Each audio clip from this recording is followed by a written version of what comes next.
Oke, assalamualaikum warahmatullahi wabarakatuh. Apa kabarnya teman-teman hari ini, sore ini? Semoga semuanya dalam kondisi yang sehat walafiat. Ketemu lagi sama saya di channel Wisnu Nugraha. Oke, hari ini saya membuat video mengenai lanjutan video saya yang sebelumnya.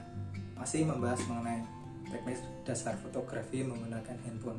Oke, kemarin di video pertama saya sudah menyinggung masalah beberapa teknik dasar, masalah yang paling basic seperti lensa, kebersihan lensa, terus kedua cara memencet tombol shutter, terus cara memegang handphone, dan cara mengambil angle dari beberapa posisi untuk mendapatkan hasil kamera yang berbeda.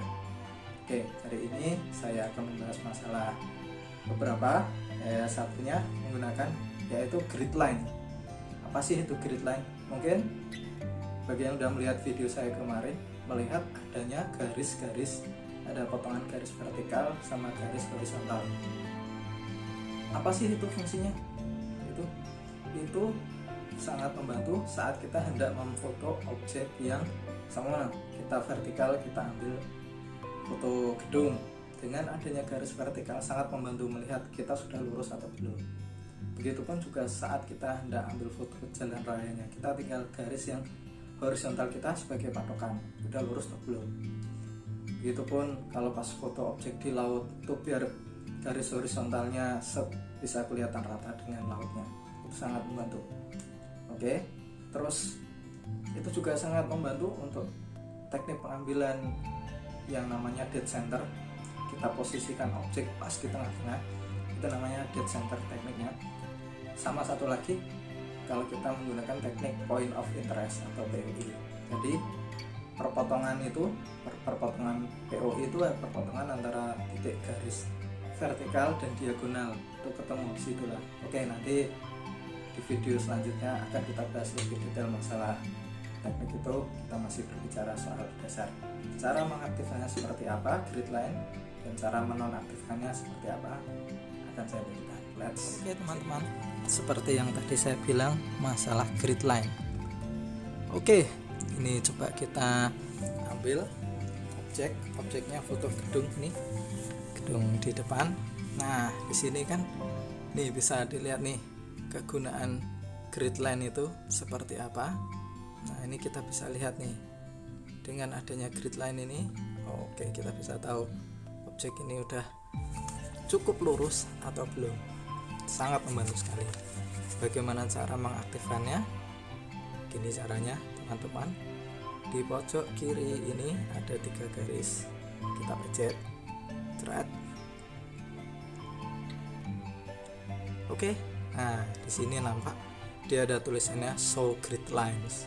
Kalau nggak mau pakai ya nggak apa-apa, bisa dipencet ini, dia nonaktif, keluar lagi seperti ini. Nah, dengan nggak adanya grid line, kita harus mengira-ngira nih udah lurus atau enggak. Sering orang kira-kira udah cukup lurus ya, ternyata tidak. Nah, kalau saya selalu saya gunakan, saya pencet lagi titik 3 di atas, saya pencet lagi grid lines. Oke, sudah nampak gambarnya.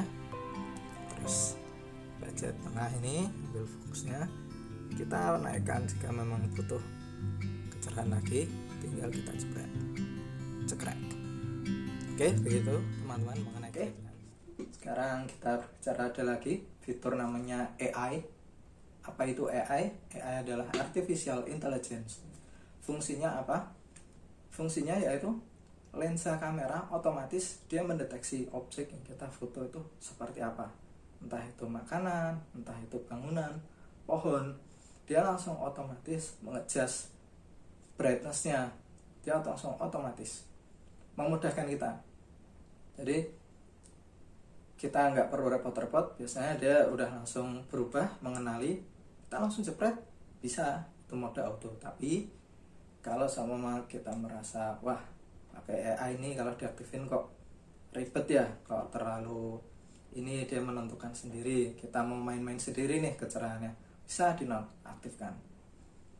Bagaimana caranya? Oke, sekarang kita hendak membahas masalah namanya AI. Oke, sekarang kita udah masuk ke kamera. Kita lihat di pojok kiri itu ada tulisannya AI. fungsinya untuk apa. Ini sekarang kan nih saya fokuskan di gedung ya, ini bisa saya gerakkan seperti yang kemarin saya sebut. Ini saya nggak pakai tripod, ini kecerahan bisa kita atur sendiri, tapi kalau kita mau mengaktifkan AI bisa saja. Oke, nah dia langsung otomatis mendeteksi gedung, kita jepret, dia menyesuaikan sendiri kecerahannya. Itu udah default dari handphonenya sendiri, dia mendeteksi gedung. Sebenarnya ini bisa cuma untuk pohon, cuman mungkin karena jaraknya terlalu jauh dia nggak terlalu ini mendeteksi. Kita ambil gedung aja nggak apa-apa, yang pasti saya tunjukkan bahwa AI ini berguna, dia bisa mendeteksi. Nah, bisa berubah sendiri juga tergantung. Nah, seperti ini. Oke, kita coba lagi, kita lihat. Oke, masalah AI mau digunakan atau enggak itu tergantung sama pengguna masing-masing. Sangat memudahkan, apalagi kalau yang ingin mengambil foto cepat. Tapi balik lagi, semua tergantung kita. Kita bisa menonaktifkan dengan budget yang ini. Udah, kita bisa main-main sendiri manual, kecerahannya ditambahin sendiri atau di ini gitu. Oke, cukup mengenai masalah AI teman-teman. Itu tadi cara mengaktifkan dan cara menonaktifkan. Itu tadi kita udah bahas masalah grid lines dan AI. Kemudian saya sebutkan lagi masalah timer.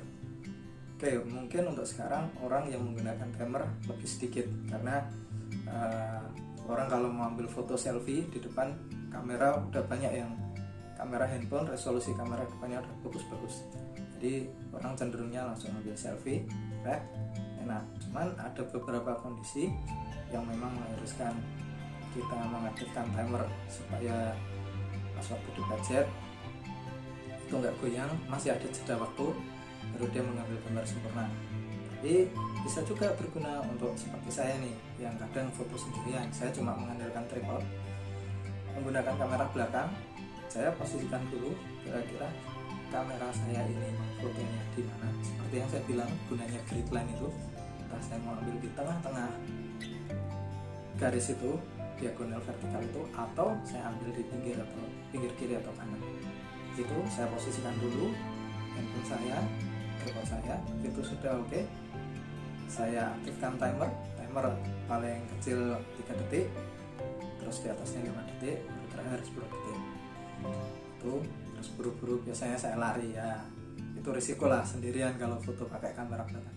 Karena kalau kebetulan nih handphone saya lebih bagus kamera belakangnya daripada kamera depan. Jadi ya nggak apa-apa sedikit berkorban lah. Dan saran saya kalau mengaktifkan fitur timer, suara shutternya dinyalakan. Bagaimana cara menyalakannya? Nanti kita lihat seperti apa. Nah, itu sangat membantu. Jadi bunyinya, dia waktu timernya jalan dia ada bunyi. Jadi kita bisa memprediksi juga berapa lama tadi waktu yang kita aktifkan. Terus dia bakalnya memberi kita, paling nggak bisa mengira-ngira lah, kita udah cukup nih waktunya habis, mencet tombol shutter, kita lari, udah pasti posisi yang udah kita inginkan.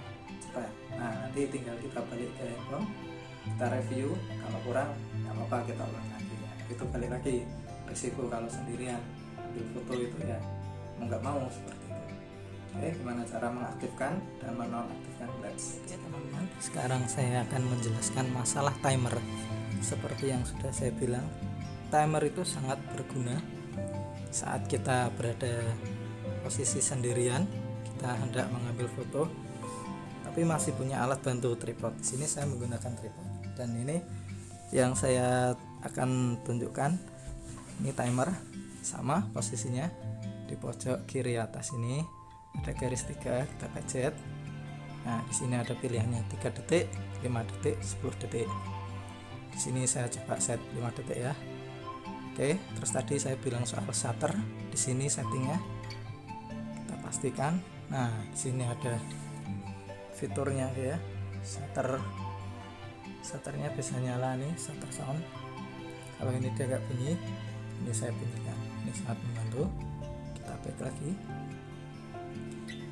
Oke, ini langsung kita praktek, sekalian mau saya pakai untuk ini mungkin foto thumbnail saya untuk video yang ini. Oke ya, let's check it out.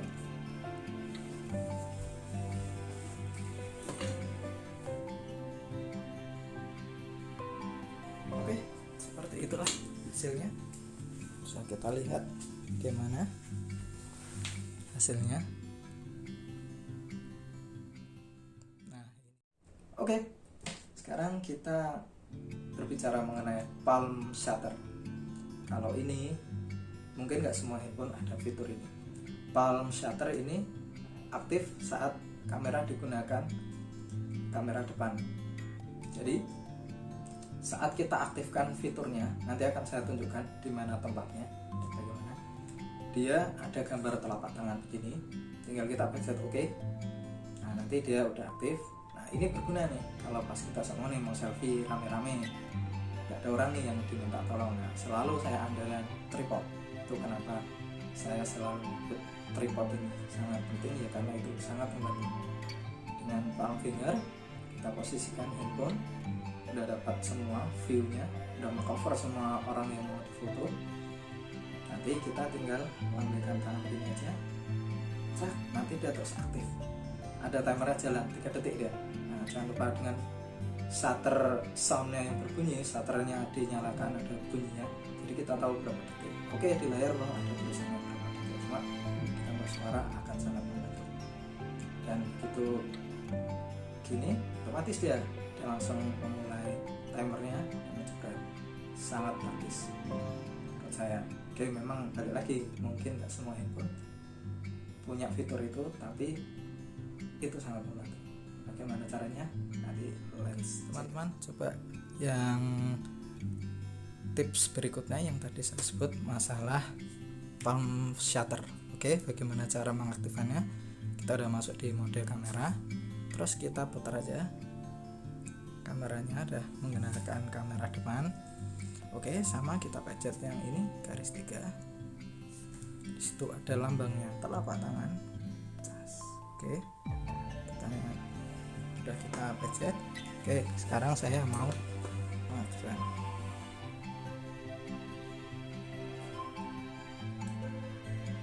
Nah, gitu teman-teman, sangat berguna. Tangan kiri, tangan kanan sama aja. Dia pokoknya mendeteksi ada telapak tangan yang posisi begini, dia otomatis langsung mendeteksi. Oke. Kalau untuk menonaktifkan bisa kita pencet lagi garis 3 ini, kita matikan palm shutternya, kita lagi. Nah, itu menurut saya sangat berguna palm shutter.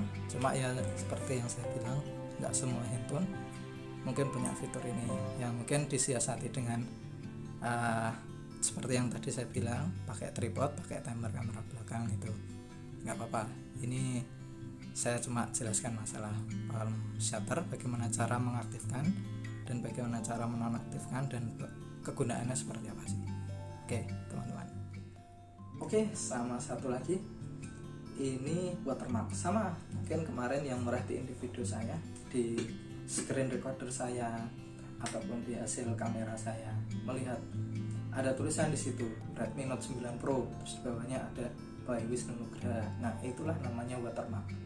Watermark itu dia mengkostumisasi tiap handphone, tiap personal. Kita bisa kasih nama apa aja di bawahnya device kita. Jadi yang paling atas itu nama device-nya, yang di bawah adalah nama kita. Bisa kita buat namanya sendiri sesuai hati kita.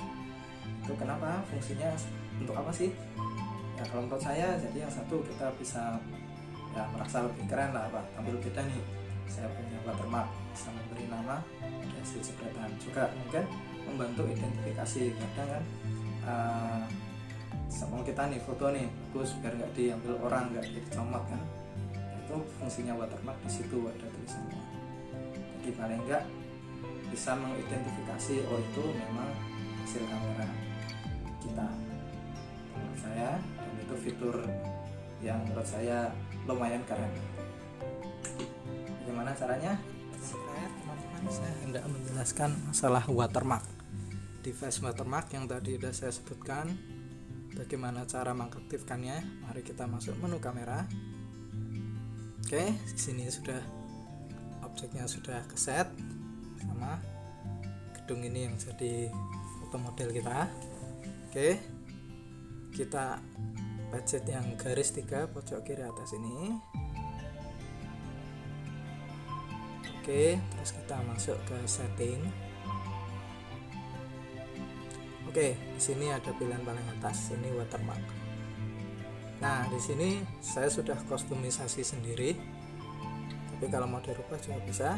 Ini tinggal pencet aja gini, custom watermark. Nah, ini bisa ditulis bebas sesuka hati kita. Mau ditulis nama kita, silakan. Terus tinggal di save. Oke, terus sudah, kita back lagi. Oke, ini coba timernya kita matikan dulu.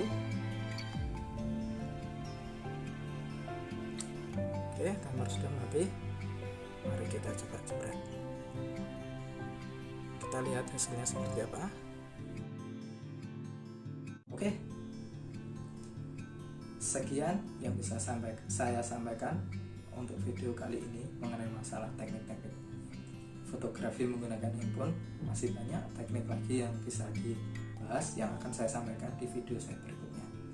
Oke, like video saya jika suka dan tolong subscribe. Jadi kalau ada pemberitahuan, ada video baru saya tidak akan ketinggalan teman-teman semua. Oke, terima kasih teman-teman semuanya atas perhatiannya. Semoga sehat semua. Assalamualaikum.